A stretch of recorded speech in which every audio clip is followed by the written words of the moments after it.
students, today I am going to do the explanation of your first chapter. The name of the chapter is 3 questions यानी 3 सवाल. अब ये 3 सवाल किसके थे? That will be known to you by the medium of this chapter. The thought came to a certain king that he would never fail if he knew 3 things. These 3 things were: what is the right time to begin something, which people should he listen to, what is the most important thing for him to do. एक राजा के बारे में बताया गया है जिसके दिमाग में एक ख्याल आया कि वो कभी भी किसी भी काम को करने में असफल नहीं होगा अगर उसने 3 बातें जान ली. और वो 3 बातें क्या थी? वो 3 सवाल ये थे, वो 3 बातें ये थी कि किसी भी चीज़ को शुरू करने का सबसे सही वक्त क्या होता है. दूसरा सवाल जो उसके मन में था वो ये था कि कौन से लोगों की बातें सुननी चाहिए. और तीसरा, उसके लिए सबसे ज़्यादा ज़रूरी क्या करने की चीज़ है. The king therefore sent messenger throughout his kingdom promising a large sum of money to anyone who would answer these 3 questions. तो राजा ने फरमान जारी कर दिया और अपने जितने भी मैसेंजर्स थे जो उसकी बातें दूसरे किंगडम्स तक पहुंचाते थे उनको ये इन्फॉर्मेशन दे दिया कि आप जा कर के हर जगह ये बात फैला दीजिए कि राजा को इन 3 सवालों के जवाब चाहिए. और ये प्रॉमिस किया कि जो भी उन सवालों के जवाब देगा उसको बहुत सारा पैसा मिलेगा. Many wise men came to the king. Wise men मतलब intelligent. But they all answered his question differently. बहुत से intelligent लोग आए राजा के दरबार में, लेकिन हर किसी ने उसके सवाल का जवाब अलग तरीके से दिया. In reply to the first question, some said the king must prepare a timetable and then follow it strictly. Only in this way, they said, could he do everything at its proper time. कुछ लोगों ने बोला कि राजा को एक time table बना लेना चाहिए और अपने सारे काम को उसी के अकॉर्डिंग करना चाहिए. ऐसा करने से वो हर काम अपने समय पर कर सकता है. Others said that it was impossible to decide in advance the right time for doing something. कुछ को लगा कि ये तो पॉसिबल ही नहीं है कि हम पहले से ही किसी काम को करने का टाइम को डिसाइड कर सकें. The king should notice all that was going on. Avoid foolish pleasures and तो राजा जो था वो सारी बातों को नोटिस कर रहा था. Always do whatever seemed necessary at that time. किसी ने आंसर किया कि राजा को सारी बेकार की बातों को इग्नोर करना चाहिए और जो उस टाइम सही है करने के लिए वही बातों पर ध्यान देना चाहिए. Yet another said that the king needed a council of wise men who would help him act at the proper time. कुछ लोगों ने बोला कि राजा को कुछ इंटेलिजेंट लोगों की ज़रूरत है जो उनकी समय पर सही डिसीजन लेने में मदद कर सके. This was because one man would find it impossible to decide correctly without help from others the right time for every action. क्योंकि एक इंसान के लिए अकेले ये इम्पॉसिबल सी चीज़ें डिसाइड करना बिना किसी और की मदद के कि उसको किस समय पर क्या सही एक्शन करना चाहिए. But then others said that there were some things which could be urgent. These things could not wait for the decisions of the council. In order to decide the right time for doing something, it is necessary to look into the future, and only magicians could do that. The king therefore would have to go to magicians. कुछ लोगों ने बोला कि कभी कभी ऐसा होता है कि कुछ अर्जेंट डिसीजन लेने होते हैं, वहाँ पे हम काउंसिल यानी मेंबर्स ऑफ इंटेलिजेंट पीपल्स का वेट हम नहीं कर सकते. और फ्यूचर के बारे में तो कोई भी नहीं बात कर सकता, ये काम तो सिर्फ मैजिशियंस का होता है. तो राजा को एक मैजिशियन के पास जाना चाहिए. In their answers to the second question, some said that the people most necessary to the king were his counselors. Others said the priest. अब जो उनका दूसरा सवाल था यानी राजा के लिए सबसे महत्वपूर्ण कौन होना चाहिए, यानी उसको किसकी बातें सुननी चाहिए। तो इसके भी सबने बहुत अलग अलग आंसर दिए।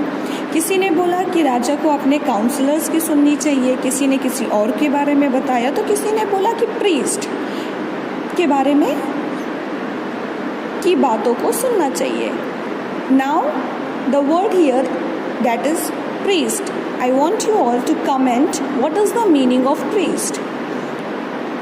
A few others chose the doctor and yet others said that his shoulder were the most necessary. किसने बोला डॉक्टर की बातें सुननी चाहिए, तो किसी ने बोला कि जो इनके शोल्डर्स हैं वो बहुत ज़रूरी हैं, तो उनकी बातों को सुनना चाहिए। To the third question, some said science, other chose fighting and yet other religious worship. तीसरे क्वेश्चन के लिए किसी ने साइंस को बोला, किसी ने बोला कि फाइटिंग और किसी ने रिलीजियस वर्शिप के बारे की इम्पोर्टेंस बताया। As the answer to his questions were so different, the king was not satisfied and gave no reward. Instead, he decided to seek the advice of a certain hermit who was widely known for his wisdom. राजा किसी के भी answer से संतुष्ट नहीं था, तो किसी को भी उसने कोई रिवॉर्ड नहीं दिया, बल्कि उसने डिसाइड किया कि वो किसी हेरमिट की एडवाइस को एक्सेप्ट करेगा जिसके पास बहुत ज़्यादा ज्ञान हो। Now hermit is a different word that seems to be interesting.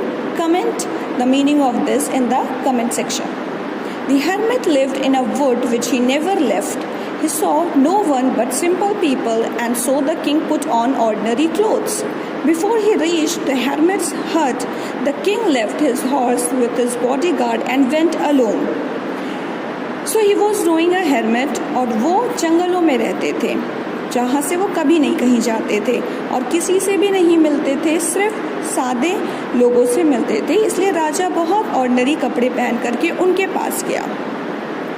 उनकी कुटिया से थोड़ा दूर पर ही उसने अपने घोड़ों और बॉडीगार्ड्स को रोक दिया और उनके पास अकेले गया। As the king came near the hermit's hut, he saw the hermit digging the ground in front of his hut. जैसे ही वो उनकी कुटिया के करीब गया तो उन्होंने देखा कि जो हेरमिट है वो ग्राउंड पर कुछ खोद रहा है। He greeted the king and continued digging. The hermit was old and weak, and as he worked, he breathed heavily. जो हेरमिट था बहुत ज़्यादा कमज़ोर हो गया था और काम फिर भी कर रहा था, लेकिन काम करते करते काफ़ी हेवी सांसें ले रहे थे because of his old age. The king went up to the hermit and said, I have come to you, wise hermit, to ask you to answer 3 questions. How can I learn to do the right things at the right time? Who are the people I need most, and what affairs are the most important? The hermit listened to the king but did not speak. He went on digging. You are tired, said the king. Let me take the spade and work in your place. Thanks, said the hermit, giving the king his spade. Then he sat on the ground. Raja hermit के पास गए और उसको अपनी परेशानी बताई कि मैं आपसे यहाँ 3 सवाल पूछने आया हूँ। पहला सवाल कि मुझे ये जानना है कि किसी भी काम को करने का सबसे ज़्यादा सही वक्त क्या है। दूसरा, किन लोगों की बातें मुझे सबसे ज़्यादा सुननी चाहिए। और तीसरा, कौन सा काम सबसे ज़्यादा इम्पॉर्टेंट है। The hermit listen to the king. जो हर्मिट था, जो ज्ञानी था, उसने राजा की बातें सुनी लेकिन वापस से अपने काम में लग गया। राजा ने जब इस चीज़ को देखा तो उसने बोला कि आप थक गए, लाइए मुझे स्पेड, यानी जिससे ज़मीन खोदी जाती है, जिसको हम हिंदी में फावड़ा भी कहते हैं, उसको ले लिया और काम करने लगा। हेरमिट ने थैंक्स किया और राजा को वो स्पेड दे दिया, खुद जाकर के ग्राउंड पर बैठ गए। When the king had dug 2 beds, he stopped and repeated his question. The hermit gave no answer but stood up, stretching out his hand for the spade and said, Now you rest and let me work. जब राजा ने करीब 2 beds यहाँ पे जो बात बोली गई है वो रेफरेंस दिया गया है कि काफ़ी ज़्यादा बड़े एरिया को उसने कवर कर लिया था। वो रुका और उसने अपने क्वेश्चंस को रिपीट किया, बट फिर भी हेरमिट ने कोई आंसर नहीं दिया और अपने हाथों को स्ट्रेच करके खड़े हुए और बोले कि अब तुम बैठ जाओ और मैं काम करता हूँ। But the king did not give him the spade and continued to dig. लेकिन राजा ने उसको स्पेड नहीं दिया और अपने काम को कंटिन्यू रखा। 1 hour passed and another. The scent went down behind the trees, and at last the king stuck the spade into the ground and said, I came to you, wise man, for an answer to my questions. If you can give me no answer, tell me so, and I will return home. Here comes someone running, said the hermit. 1 घंटा बीता, दूसरा घंटा बीता, शाम हो गई और राजा ने काम भी पूरा कर दिया था, तो स्पेड को साइड में रखा और दोबारा से उस इंटेलिजेंट आदमी से पूछा कि अगर आपके पास मेरे सवालों के जवाब नहीं तो बता दीजिए, मैं घर चला जाता हूँ।